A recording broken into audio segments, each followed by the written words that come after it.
for you are our strength and our Redeemer. Amen. It's an interesting time to be alive in the world today. In a way, it's a time of massive change, not unlike the time in which Jeremiah lived. In Jeremiah's moment, there were great empires that were vying for control of the known world. And unfortunately, Israel and Judah, as you know from my conversations in previous weeks, geographically lay at that very important place at the eastern end of the Mediterranean Sea, where there were trade caravans and all kinds of commerce moving from Egypt to Assyria to Mesopotamia and Babylon, and they would take this route through Israel and Judah. So Israel and Judah were no strangers to the cultures of the world and to the massive change that that trade was bringing about. And today we live in another such interesting time when the world is changing at such rapid speed that it is hard for us to grasp all that is going on. But there is so much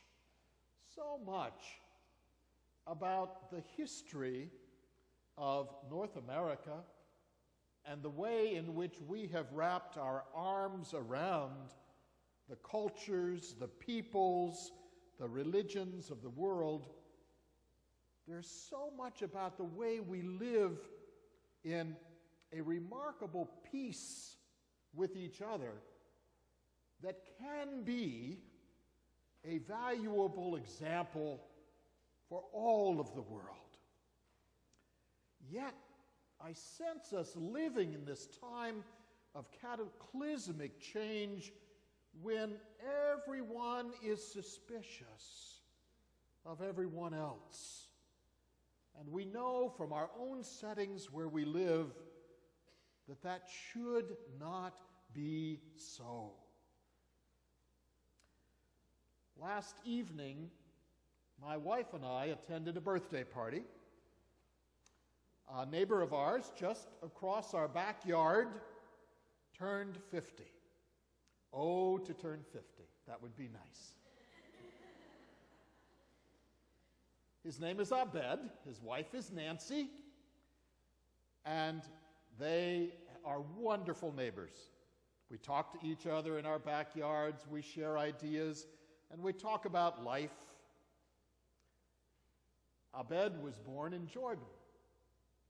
And I learned last night for the first time that his family has a 200-acre farm in Jordan. And anyone who has a farm, I'm there. Tell me about your farm. What is it like? And of course, a 200-acre farm in Jordan is primarily olive groves, very unlike my farm in the northern hills of Pennsylvania, which was a dairy farm. And I thought to myself, let's see. My farm is 7 generations. Abed, how many generations is your farm? And he said, so many I cannot count. His family goes back and back and back in that history. And as we gathered in their home to celebrate this milestone, this 50th birthday, all of us, immediate neighbors generally, and some friends of the family, were remarking about the diversity of the neighborhood that we live in. Ours is a relatively new development in Wallingford, and present in the room last night was a family that is probably 2nd generation from India, another family that would be 2nd generation from Bangladesh, another family that was 2nd generation from South America. And we went around and we were talking about this, And we, as often happens in gatherings like this, we got caught up in the rhetoric of the political dialogue of the world. Not just the politics of the United States, but the political dialogue of the world. And it reminded me that we all share a common dream. Our families, our children and grandchildren in peace, with relative prosperity, among neighbors we trust and care about, in neighborhoods that are good, among people who are good. And it was a fascinating moment for me to realize that there are many settings where people gather in multicultural, multi-ethnic, multi-faith social occasions like this to celebrate as friends and neighbors, and they are thrilled to share the differences of their lives, their past lives, their history, what it is that brings us all into this common place. You see, we go back to Jeremiah. We're living in a time in ancient history when empires ruled, and so much about the world at that time depended upon the commerce and the trade and the peaceful coexistence of nations. Unfortunately, when empires intervened, they would wipe out nations, as they did to Israel in the north, and eventually a couple of more invasions, Judah in the south.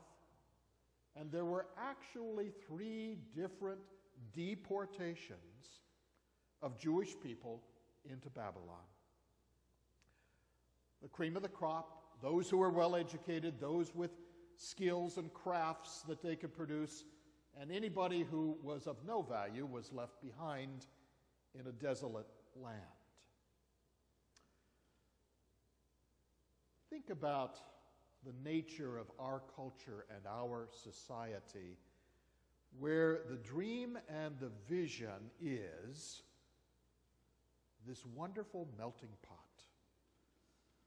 where everyone is of value, where cultural differences are celebrated and embraced and become the subject of animated conversation.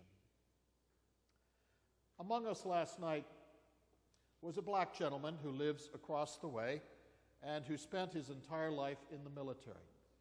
And I do mean his entire life. His father was in the military, and as a child, he had traveled the world with his family at military bases in Germany and Asia and Africa and back in the Americas.